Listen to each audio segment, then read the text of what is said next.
नमस्कार, मी रचना लसके बागवे. 365 दिवस, 365 स्टोरीज आपण कव्हर करत आहोत. या निमित्ताने रोज वेगवेगळ्या क्षेत्रात काम करणाऱ्या लोकांच्या आपण मुलाखती घेत असतो. आपल्या आयुष्यामध्ये सगळ्यात महत्त्वाचं असतं तो म्हणजे पैसा. कारण का आपण त्याच्यासाठी काम करतो. पण तो पैसा कमवल्यावर नेमकं आपण त्यांची गुंतवणूक कुठे करतो हे पण देखील खूप महत्त्वाचं आहे. आणि ह्याची माहिती आपल्यासोबत जे आज व्यक्तिमत्व आहेत ते गेले अनेक वर्ष देत आहेत. आपल्यासोबत आहेत चंद्रास रहाटे सर. गेली 35 वर्ष ते फायनान्शियल प्लॅनर म्हणून काम करतात. 18,000हून अधिक घरांना आतापर्यंत त्यांनी आर्थिक साक्षर केलेलं आहे. अधिक माहिती आपण त्यांच्याकडे जाणून घेऊया. नमस्कार सर. नमस्कार. सर, तुमच्या जीवन प्रवासाबद्दल थोडं सांगा. या क्षेत्रात तुम्ही नेमकं कसे आलात? खरं तर ह्या शेतात मी ऍक्सिडेंटली आलो. माझे डेव्हलपमेंट ऑफिसर दीपक सुर्वे मला ट्रेन मध्ये भेटले. ते म्हणाले की तू काय करतोस, माझ्याकडे येशील का? मी 200 रुपये स्टायपँड देईल. ही गोष्ट आहे साधारण 1988 डिसेंबरची. आणि त्यावेळी काहीतरी शिकण्यासाठी मी त्यांच्याकडे जॉईन केलं. आणि एकदा ह्या इन्शुरन्सच्या ऑफिसमध्ये गेल्यानंतर मला कळलं की इन्शुरन्स एजन्सी हे करिअर आहे. तर इमिजिएटली फेब्रुवारी 89 मी एजन्सी घेतली. आणि आज आपण आता फेब्रुवारी मध्ये आहोत, बरोबर 35 वर्ष माझ्या प्रोफेशनला कम्प्लीट झालेली. तर इतक्या लहान वयामध्ये तुम्ही हा निर्णय घेतला की कॉलेज करता करता तुम्हाला तुमचं करिअर करायचं आहे. तर त्याच्याबद्दल थोडं सांगा. खरं तर कुठलंही क्षेत्र जर आपण त्याच्यावर कॉन्सन्ट्रेट केलं तर त्याचं काहीतरी आपण सोनं करू शकतो. त्यामुळे ह्या क्षेत्रात योगायोगानं आलो आणि वाटलं की याच्यामध्ये लोकांचं काहीतरी हित आहे, एक सोशल अँगल पण त्याच्यामध्ये आहे. त्यामुळे क्षेत्र मला खूप आवडलं आणि ह्याच्यामध्ये कंटिन्यू करण्याचा मी निर्णय घेतला. म्हणजे आज जवळपास 1800हून अधिक कुटुंबांचा इन्शुरन्स आणि इन्व्हेस्टमेंट आपल्याकडे आहे. आणि नक्कीच खूप चांगलं क्षेत्र आहे की ज्याच्या माध्यमातून आपण लोकांना एक सुरक्षितता देऊ शकतो आणि त्याचबरोबर त्यांची स्वप्न पूर्ण करू शकतो. So it's a great job. तर जेव्हा आपण गुंतवणुकीला सुरुवात करतो तेव्हा सर्वप्रथम जो मेन गोष्ट असते ती म्हणजे इन्शुरन्स आपण काढतो. तर त्याच्याबद्दल सांगा. आणि गेले 35 वर्ष तुम्ही life insurance corporation of India सोबत काम करत आहात, त्याच्याबद्दल सांगा. खरं तर मी तुम्हाला सगळ्यांना एक प्रश्न विचारेल की एक बिल्डर ब्ल्यू प्रिंट का क्रिएट करतो? सो नक्कीच ब्ल्यू प्रिंट शिवाय त्याचं बिल्डिंगच उभी राहणार नाही. तर त्याचप्रमाणे आपण आपल्या जीवनाची एक ब्ल्यू प्रिंट करायला पाहिजे की मला एक्झॅक्टली माझ्या जीवनापासून काय पाहिजे आणि त्यानुसार प्लॅनिंग करायला पाहिजे. त्या प्लॅनिंग मध्ये सगळ्यात महत्वाचा पार्ट म्हणजे एखादी आर्थिक इमारत उभी करताना त्याचा पाया, त्याच्यावर पहिल्यांदा कॉन्सन्ट्रेट करायला पाहिजे. हा पाया म्हणजे नेमकं काय? So protection of two important things, म्हणजे सुरक्षितता दोन महत्वाच्या गोष्टींसाठी. एक तर आपलं इन्कम प्रोटेक्ट झालं पाहिजे आणि सेकंड हेल्थ प्रोटेक्ट झाली पाहिजे. पण हा महत्वाचा जो मुद्दा आहे हा लोक ऑप्शनला टाकतात, त्याच्याबद्दल विचारच करत नाही. आधी छपरावर काम करतात, आधी छप्पर बनवतात आणि मग पायावर येतात. पण पाया मजबूत करणं हा सगळ्यात महत्वाचं आहे. मग इन्कम रिप्लेसमेंट किती असायला पाहिजे ह्याच्या काही पद्धती आहेत. एक तर आहे ह्युमन लाईफ व्हॅल्यू कॅल्क्युलेट करू शकतो, म्हणजे आतापर्यंत पुढच्या एक 25 वर्षात तो किती इन्कम कमावणार आहे त्या पद्धतीने त्याचा इन्शुरन्स झाला पाहिजे. किंवा दुसरी पद्धत आहे कॅपिटल लिक्विडिटी नीड अनालिसिस, म्हणजे एक्झॅक्टली किती कॅपिटल तो नसतानाच्या फॅमिलीला लागणार आहे त्याचं एक कॅल्क्युलेशन. आणि त्याप्रमाणे आपल्याला कळू शकतं की त्याला एक्झॅक्टली किती इन्शुरन्सची गरज आहे. पण हे कॅल्क्युलेशन न करता लोक जस्ट कोण 1 लाखाची पॉलिसी काढतं, 5 लाखाची पॉलिसी काढतं. कधी कधी लोक म्हणतात की मला 1 कोटीचा इन्शुरन्स हवा. पण का हवा? पण कॅल्क्युलेट करणं महत्वाचं आहे की तुझ्या फॅमिलीला 1 कोटीचा इन्शुरन्स पाहिजे की 5 कोटीचा पाहिजे. ते कॅल्क्युलेशन केल्यानंतर मग त्याच्याबद्दल प्लॅनिंग करायला पाहिजे, मला असं वाटतं. तर तुम्ही आर्थिक नियोजन करताय, इन्शुरन्स सोबतच तुम्ही म्युच्युअल फंड आणि जनरल इन्शुरन्स मध्ये देखील काम करता, तर त्याच्याबद्दल थोडं सांगा. खरं तर कुठलंच प्रोडक्ट ना वाईट नसतं, म्हणजे प्रत्येक प्रोडक्टला मेरिट्स अँड डिमेरिट्स असतात. त्यामुळे प्रत्येक प्रोडक्ट माझ्या दृष्टीने खूप महत्वाचं आहे. सो दॅट आम्ही सगळ्या प्रोडक्ट्स मध्ये करतो, म्युच्युअल फंड्स मध्ये पण करतो, जनरल इन्शुरन्स मध्ये पण काम करतो, लाईफ इन्शुरन्स मध्ये पण काम करतो. पण मी असं विचारेन की सपोज तुम्हाला काही आजार आहे तर तुम्ही डायरेक्ट केमिस्ट मध्ये जाऊन गोळ्या घ्याल का? महत्वाचा मुद्दा आहे. आणि त्याचे दुष्परिणाम किती असू शकतील. त्यामुळे खरं तर डॉक्टरकडे जर आपण गेलो तर डॉक्टर डायग्नोसिस करतो, मग प्रिस्क्रिप्शन देतो. मग त्या पद्धतीने एखादा क्लायंट जेव्हा आमच्याकडे येतो तेव्हा आम्ही त्याचं डायग्नोसिस करतो की एक्झॅक्टली त्याची नीड काय आहे, त्याचे गोल्स काय आहेत, त्याची स्वप्न काय आहेत, त्याला किती इन्शुरन्स, त्याचे सेक्युरिटी ऑडिट करतो. आणि हे सगळं झाल्यानंतर मग त्याला काय प्रोडक्ट द्यायचं हे मी डिसाईड करतो. मग त्याला म्युच्युअल फंड पाहिजे, म्युच्युअल फंड मध्ये किती रिस्क द्यायला पाहिजे, किती सेफ बाजू पाहिजे त्याच्या पोर्टफोलिओमध्ये, ह्या सगळ्याचा अभ्यास करून मग आम्ही त्याला सोल्युशन देण्याचा प्रयत्न करतो की त्याची स्वप्न पूर्ण झाली पाहिजे आणि ती हॅसल फ्री ग्रोथ त्यांना मिळाला पाहिजे. हा सगळ्यात महत्वाचा मुद्दा आहे. आजकाल बरीचशी रिस्क घेऊन लोक पैसे टाकतात आणि मग रडत बसतात की अरे माझे पैसे बुडाले. पण आपण किती रिस्क घेतली हे तर जाणून घ्यायला पाहिजे. त्यामुळे आम्ही सगळ्या प्रोडक्ट्स मध्ये डील करतो, पण त्या प्रोडक्ट्स मधला किती पार्ट त्यांना द्यायला पाहिजे हे आम्ही नक्की बघतो. जसं आपण खीर बनवतो तर खिरीमध्ये बरेच कंपोनंट असतात. साखर असते, दूध असते, शेवय असतात, ड्रायफ्रुट्स असतात. सपोज आपल्याला साखर आवडते म्हणून आपण साखरच भरपूर टाकली तर काय होईल त्या खिरीचं? प्रत्येक गोष्ट ना रचना प्रपोर्शन मध्ये जाणं खूप गरजेचं आहे. सो माझा जो जॉब आहे हा खूप महत्वाचा आहे की राईट प्रपोर्शन एखादा गोल अचीव्ह करण्यासाठी आम्ही देतो आणि त्याचा आमच्या क्लायंटला खूप फायदा होतो. तर मगाशी जसं तुम्ही उल्लेख केला की लोक इन्शुरन्स काढतात 1 लाखाचा 5 लाखाचा, पण त्याचं ते रिस्क कव्हर असतं ते अप्रोप्रिएट नसतं. तर अनेक लोकांना कळत नाही की आपण नक्की कोणतं रिस्क कव्हर, किती रिस्क कव्हर घ्यायला पाहिजे. तर त्याच्याबद्दल थोडं सांगा की ते नक्की कसं डिसाईड करावं आणि फायनान्शियल प्लॅनिंग कशी करावं. मी मगाशी सांगितलं की दोन पद्धती आहेत, एक ह्युमन लाईफ व्हॅल्यू आणि कॅपिटल लिक्विडिटी नीड अनालिसिस. म्हणजे कॅपिटल लिक्विडिटी नीड अनालिसिस मध्ये आपण एक भाग घेऊ शकतो की त्याच्या फॅमिलीला पुढच्या 25 वर्षात किती फंड उदरनिर्वाहासाठी लागणार आहे. दुसरी गोष्ट त्याच्या ज्या रिस्पॉन्सिबिलिटीज आहेत, जसं मुलांची एज्युकेशन आहे, मॅरेज आहे, त्याची आजची कॉस्ट किती आहे, प्लस त्याच्या लोन लायबिलिटीज किती आहेत, ह्या तिघांची जर टोटल केली तर त्याला त्याची ती इन्शुरन्स नीड झाली. मग ती 2 कोटी पण असेल आणि 5 कोटी पण असेल आणि त्या पद्धतीने त्याने इन्शुरन्स करायला पाहिजे. तर आजकाल म्युच्युअल फंड खूप फेमस झालेला आहे. हम्म, सगळे लोक एसआयपी किंवा हम्म. एसआयपी सॉरी सगळे लोक एसआयपी किंवा म्युच्युअल फंड मध्ये इन्व्हेस्ट करायला इच्छुक आहेत. तर त्याच्याबद्दल थोडं सांगा. सी मी मगाशी सांगितलं की प्रत्येक प्रोडक्ट आपल्या पोर्टफोलिओच्या दृष्टीने खूप महत्वाचं आहे. जसं मी सेफ इन्व्हेस्टमेंट बद्दल म्हणतो की सेफ इन्व्हेस्टमेंट तुमची असायलाच पाहिजे. म्हणजे फायनान्शियल पिरामिडचा जर अभ्यास केला तर पहिल्यांदा पायाभरणी होती ज्याला प्रोटेक्शन असं म्हणतो. त्यानंतर रिस्क फ्री ग्रोथ म्हणजे तुमचे पैसे रिस्क नसलेल्या गोष्टींमध्ये पण जायला पाहिजे. शॉर्ट टर्म, मिडल टर्म आणि लॉंग टर्म मध्ये. शॉर्ट टर्म मध्ये काही बँकचे प्रोडक्ट्स येतील, पीपीएफ मिडल टर्म मध्ये, लॉंग टर्म मध्ये इन्शुरन्स एलआयसीचे पण काही प्रोडक्ट्स येऊ शकतात. आणि त्यानंतर ग्रोथ विथ रिस्क, जिथे आपण रिस्क घ्यायला पाहिजे. कारण जर आपल्याला इन्फ्लेशन बीट करायचं असेल तर त्याचाही आपल्याला फायदा करून घ्यायलाच लागणार आहे की म्युच्युअल फंड मध्ये किंवा इक्विटी मध्ये टाकायला लागणार आहे. कारण ते एक प्रोडक्ट आहे जिथे आपल्याला 10%, 12%, 15%, 20% असे रिटर्न्स मिळू शकतात आणि रिस्क घेणं खूप गरजेचं आहे.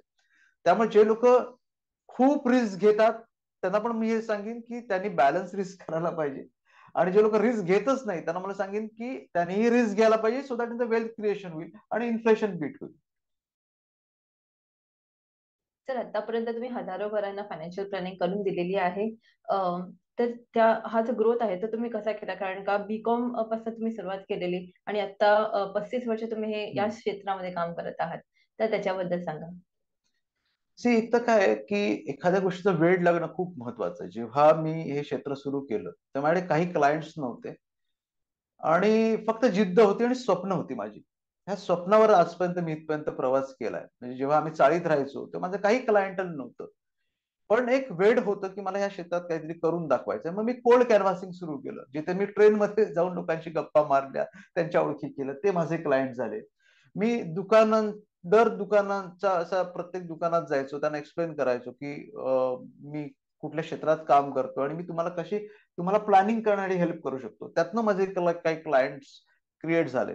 आणि असं हळूहळू करत करत जसं चांगलं काम करतो तसं आपल्याला चांगले रेफरन्सेस मिळत जातात. म्हणजे माझ्याकडे काहीच सर्कल नव्हतं, पण आज 1800 फॅमिलीचं सर्कल क्रिएट झालं. हे या सगळ्या सेवेतनच झालेलं आहे की आपण चांगला सल्ला लोकांना दिला आणि लोकांनी भरभरून रेफरन्सेस दिले आणि त्या पद्धतीने व्यवसाय वाढत चाललाय. आणि अलीकडच्या काळामध्ये मला आठवतं की गेल्या 10 वर्षामध्ये मी खूप सेमिनार्स घेतो या विषयावर, आर्थिक साक्षरतेचे सेमिनार्स घेतो, ज्या माध्यमातून मला लोकांना हा विषय पोचवायचा आहे. खूप महत्वाचा विषय आणि लोकांपर्यंत तो नाहीये की फायनान्शियल प्लॅनिंग कसं करायला पाहिजे.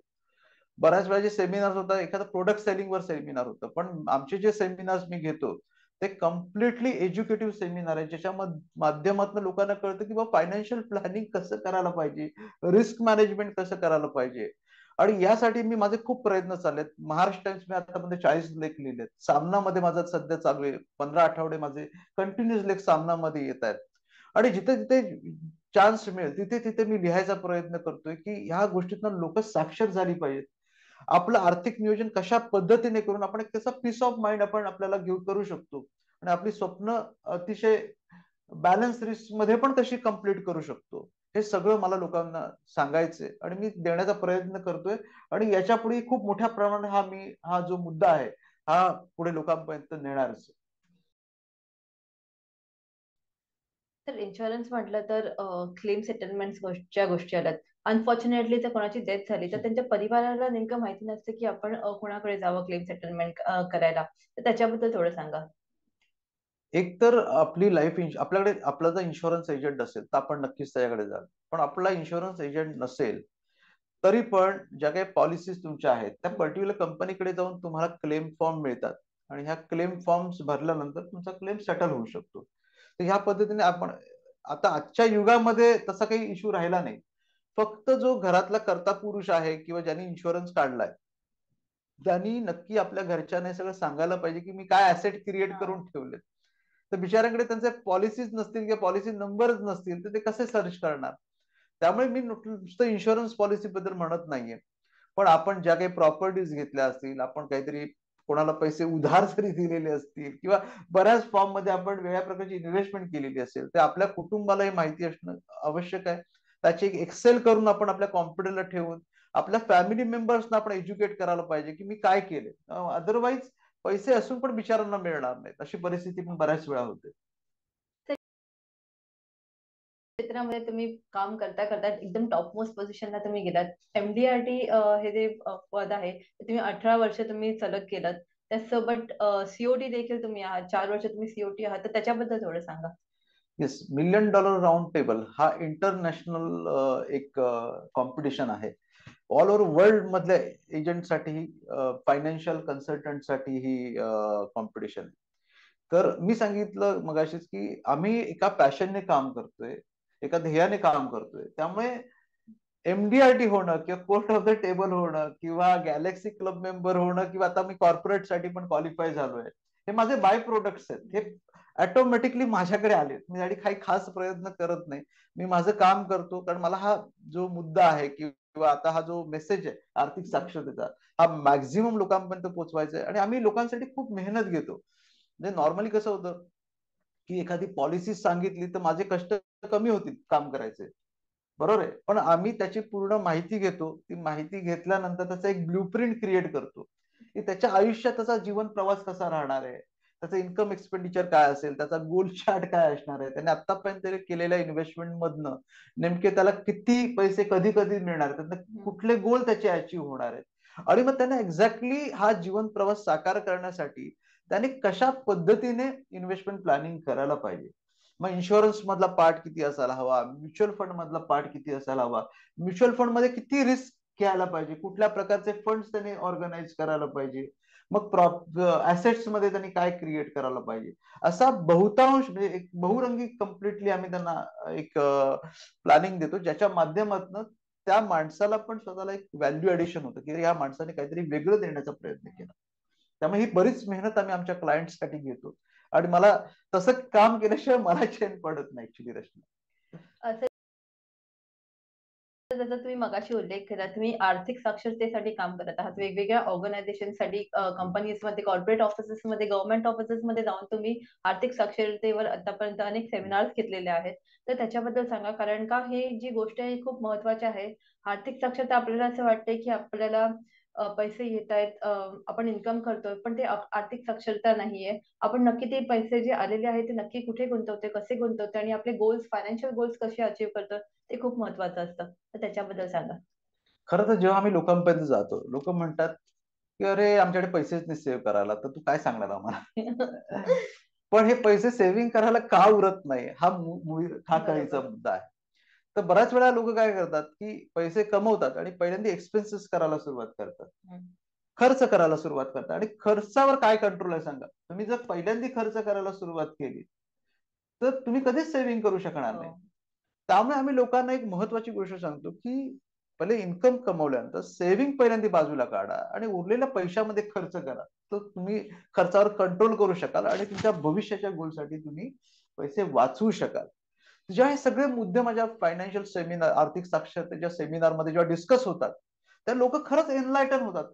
मी त्यांना फायनान्शियल पिरामिड एक्सप्लेन करतो, त्यांच्या पायाभरणीबद्दल बोलतो, त्यांच्या रिस्क मॅनेजमेंट बद्दल बोलतो. ह्या सगळ्या गोष्टी त्यांनी न ऐकलेल्या असतात. त्यामुळे जिथे जिथे मी सेमिनार्स घेतो तिथे यंग जनरेशन पण खूप प्रभावित होते, की अरे त्यांना वाटत असतं की SIP काढणं म्हणजे माझं फायनान्शियल प्लॅनिंग झालं.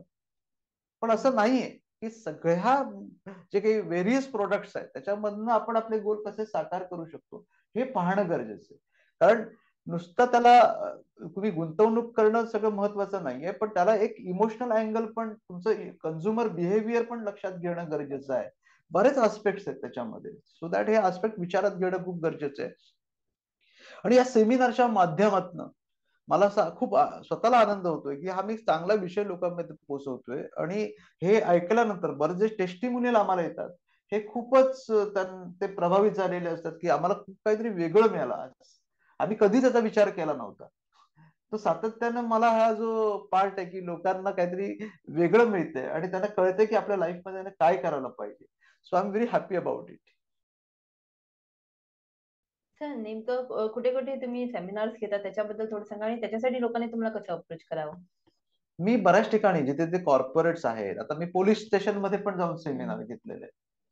मी बऱ्याचशा सोशल ऑर्गनायझेशन मध्ये जाऊन सेमिनार घेतलेले. त्यामुळे आय एम ओपन, म्हणजे आम्ही अगदी फ्री ऑफ कॉस्ट सेमिनार करतो. मी एकही पैसा माझ्या सेमिनारसाठी घेत नाही, कुठलंही मानधन घेत नाही. कारण मला हा विषय लोकांपर्यंत पोहोचवायचा आहे. तुम्हाला जर तुमच्या ऑर्गनायझेशन मध्ये जर सेमिनार घ्यायचं असेल तुम्ही मला कधीही कॉल करा. I am ready for it. मी आणि माझी टीम आम्ही रेडी आहोत की आम्हाला हे विषय चांगल्या पद्धतीने लोकांमध्ये सांगायचा आहे. उद्या लोक काय म्हणतात, अरे चंद्रहास तुम्ही 10 वर्षापूर्वी भेटले असतं तर आमचं आयुष्य काहीतरी वेगळं झालं असतं. त्यामुळे मी त्यांना सांगतो की आता मी तुम्हाला भेटलेलो आहे तर तुम्हाला ही बोलण्याची संधी तुम्ही गमावलेली आहे. बरोबर. आता तुम्हाला ऍक्शन घ्यायला पाहिजे. तर जसं तुम्ही मगाशी उल्लेख केला सेमिनारच्या माध्यमातून तुम्ही आर्थिक साक्षरता तर करत आहातच, पण त्याचसोबत तुम्ही विविध न्यूजपेपर्स मध्ये देखील तुमचं लिखाण चालू असतं. त्याच्याबद्दल तुम्ही छोटे छोटे आर्थिक साक्षरतेचे जे लेख आहेत ते तुम्ही प्रकाशित करत असता, तर त्याच्याबद्दल सांगा. हो, आतापर्यंत मी मगाशीही सांगितलं की 40 लेख आतापर्यंत महाराष्ट्र टाइम्ससाठी लिहिले. 2 टीव्ही शोज पण आपले झालेत फायनान्सवर. आणि सामनामध्ये माझं सध्या लिखाण चालू आहे. तर सातत्याने मी नवनवीन विषय घेऊन वेगळ्या प्रकारचं मांडण्याचा प्रयत्न करतो की ज्या माध्यमातून लोक वाचून काहीतरी आपल्या आयुष्यात बदल घडवतील आणि त्यांचा आर्थिक जे घडी जर विस्कळीत झाली असेल तर ती चांगल्या पद्धतीने त्यांना तो पीस ऑफ माइंड मिळेल, त्याची स्वप्न पूर्ण होतील. हाच उद्देश त्याच्या पाठीमागे आहे. सर जसं तुम्ही मगाशी उल्लेख केला की जर तुम्ही कोणाकडे गेलात आणि फायनान्स जर तुम्ही कोणाकडे गेलात आणि इन्व्हेस्टमेंट बद्दल सांगितलं तर ते पहिलं त्यांचं उत्तर असतं की आमच्याकडे पैसेच उरत नाहीत. तर नेमकं कोणत्या वयाच्या म्हणजे नेमकं कोणत्या एज मध्ये लोकांनी इन्व्हेस्टमेंट सुरू करायला हवी त्याच्याबद्दल सांगा. येस. एक तर मी एक नेहमी माझ्या सेमिनारमध्ये उदाहरण देतो की एखाद्या 25 वर्षाच्या मुलाने 60व्या वर्षाची रिटायरमेंट म्हणजे 35 वर्ष फक्त ₹5,500 पर मंथ इन्व्हेस्ट केले आणि ते 60% रिटर्न मिळाले तरी तो 1 कोटी जमा करू शकतो. पण वयाच्या 55 वर्षी जर जाग आली माणसाला तर माणसाकडे रिटायरमेंट फक्त 5 वर्ष आहेत, त्याला ₹1,38,000 पर मंथ भरायला लागतील. तुम्ही विचार करा की कधी इन्व्हेस्टमेंट करायला पाहिजे. जर आयुष्याच्या खूप लवकर कळलं की मला माझे गोल्स लांब आहेत तोपर्यंत मला कळलं तर मी नक्कीच मला भार कमी पडणार. सो आजच्या यंग जनरेशनला मी असं सांगेन की time is the biggest asset for you. आणि जे आता रिटायरमेंटच्या जवळ आहेत त्यांचा तो काही टाइम निघून गेला, त्यामुळे आता खूप प्रेशर आहे. त्यांनी प्लॅनिंग नसेल केलं रिटायरमेंटसाठी, मुलांच्या एज्युकेशनसाठी, पण आजची यंग जनरेशन आहे त्यांच्याकडे time is a biggest asset, त्याचा त्यांनी फायदा करून घ्यायला पाहिजे. पण तो अवेअरनेस आज झाला तरच ऍक्शन घेतली जाईल. अदरवाईज मग सगळे पैसे लक्झुरियस लाईफसाठी मज्जा करायला जातील आणि काही कालांतर आठवेल की अरे माझं हे प्लॅनिंग करायचं राहून गेलं. लोक फ्रस्ट्रेट होतात. एक 10-15 वर्ष पैसे कमवल्यानंतर जेव्हा त्यांना कळतं की माझ्या गाठीला काही नाहीये, 15 वर्ष मी आयुष्याची मजा केली, मी पैसे कमवले आणि धमाल केली, आयुष्यात जगलो, पुरेपूर जगलो, पण जे माझ्या भविष्यात येणारे जे गोल्स आहेत त्याच्याबद्दल मी काहीच विचार केला नाही. आणि ती गोष्ट फ्रस्ट्रेट करून टाकणारी रचना. त्याच्यामुळे मला असं वाटतं की जेवढ्या लवकर अवेअर व्हा तेवढी लवकर सुरुवात करूया आणि आपलं आयुष्य सुखी बनवूया. तर आता ह्याच विषयाला पुढे घेऊन आपण बोलतोय की लोक ईएमआय सुरू करतात, पण लोक एसआयपी सुरू नाही करत. आता त्याच्याबद्दल सांगा, कारण का ईएमआय प्रत्येक गोष्टीमध्ये आज आपण ईएमआय वर गोष्ट घेत आहोत. मग ती घर असेल, गाडी असेल, फोन्स असतील, लॅपटॉप्स असतील, इतर प्रत्येक गोष्टी आपण ईएमआय वर घेतोय. तर त्याच्याबद्दल सांगा. ईएमआय किती घ्यावा यालाही काही प्रमाण आहे. म्हणजे साधारण जर 100 रुपये आपण कमवत असू तर पहिले 20 रुपये जे आहेत ना आपल्या शॉर्ट टर्म गोलसाठी बाजूला गेले पाहिजेत. म्हणजे अगदी मला आत्ता गरज लागली तर काय, 20% जे पैसे आहेत ते तुमचे मिडल अँड लॉंग टर्म गोलसाठी बाजूला झाले पाहिजेत. आपला जो ईएमआय जो आहे ना, ईएमआय घ्यायला काही इश्यू नाहीये. कारण काही मोठी घर घ्यायची आहे, मोठी अमाऊंट लागणार आहे, ईएमआय लागणारच आहे. पण आपल्या उत्पन्नाच्या 30% ते 40%पेक्षा ईएमआय आपला जास्त असता कामा नये, हे आपण लक्षात घेतलं पाहिजे. आणि उरलेल्या 30%मध्ये आपलं घर आणि त्याचे जे काही खर्च आहेत हे भागवले गेले पाहिजेत. आपला ईएमआय 30 ते 40%च्या वर गेला तर मग कॉम्प्रोमाइज रचना काय होणार आहे? कॉम्प्रोमाइज होणार आहे, आपल्या सेव्हिंग कॉम्प्रोमाइज होणार आहे आणि आपलं फ्युचर कॉम्प्रोमाइज होणार आहे. आणि कुठेतरी आज जरी तुम्हाला त्रास होत नसेल तरी भविष्यात तो त्रास होणारच आहे तुम्हाला. त्यामुळे आपला ईएमआय शक्यतो 30%च्या आतमध्ये ठेवला तर बेटर आहे की सुद्धा तुम्ही सगळ्या गोष्टी बॅलन्स करू शकता. त्यामुळे ईएमआय घ्यायला हरकत नाही, कारण बऱ्याच गोष्टी ईएमआय वर होतात.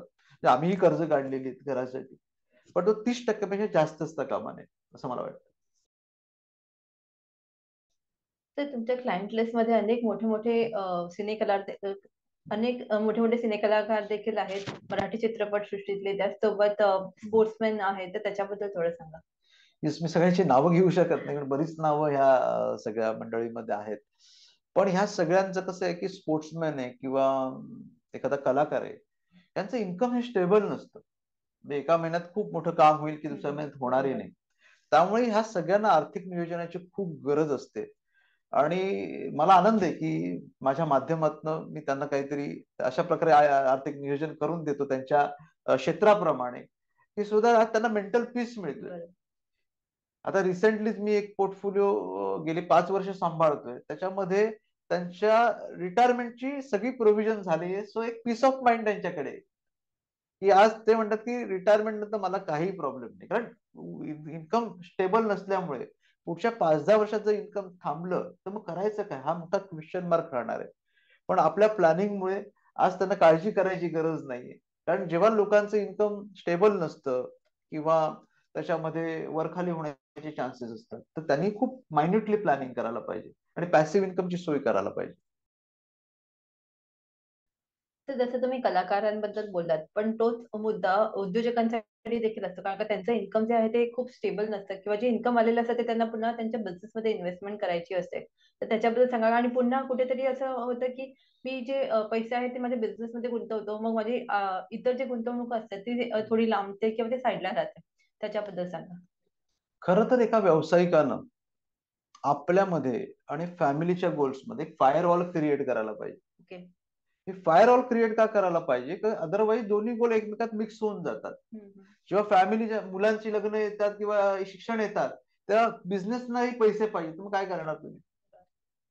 सो ह्या दोन्ही गोष्टी खूप महत्वाच्या आहेत. आणि बिझनेसमॅन काय म्हणतो की नाही नाही रे चंद्रास, आम्हाला आता परवडत नाही, आम्ही सेव्हिंग नाही करत. पण हाच माणूस मर्सिडीजचा ईएमआय जरूर भरतो किंवा कुठल्या लक्झरीज लाईफ साठी बिंदास पैसे खर्च करतो.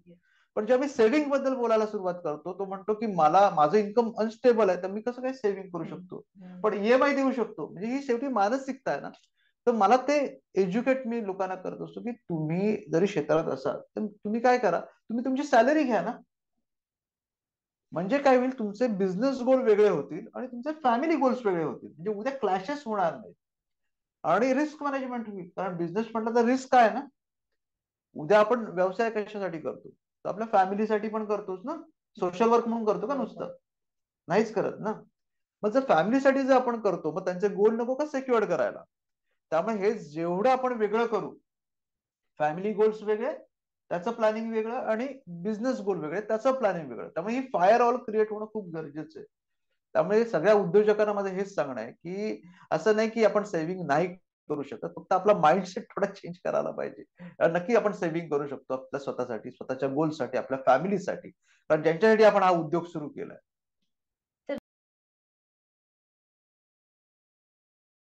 जसं तुमच्या नंबर्सवर प्रेम आहे तसंच तुमच्या शब्दांवर देखील प्रेम आहे आणि 2 पुस्तकं देखील तुम्ही लिहिलेली आहेत. खूप छान छान कविता तुम्ही लिहितात, तर त्याच्याबद्दल थोडं सांगा.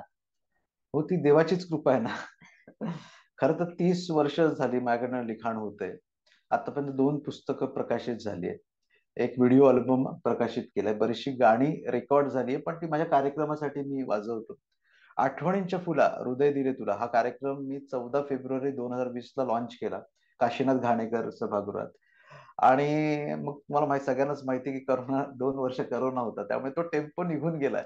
परत एकदा शोज चालू करायचे, तर हा मला एक आनंद देणारा जिव्हाळ्याचा विषय आहे. आणि अलीकडेच माझं एक गाणं शंकर महादेवनने गायलंय, ते पुढच्या महिन्यापर्यंत रिलीज होईल. So I am very happy about it की माझ्या गाण्याला शंकर महादेवन सारख्या ग्रॅमी अवॉर्ड मिळणाऱ्या गायकाचा आवाज मिळालाय. So I am very happy. Sir, या सगळ्या तुमच्या जीवन प्रवासामध्ये तुमच्या परिवाराने आणि तुमच्या टीम मेंबर्सने तुम्हाला कसं सपोर्ट केलं?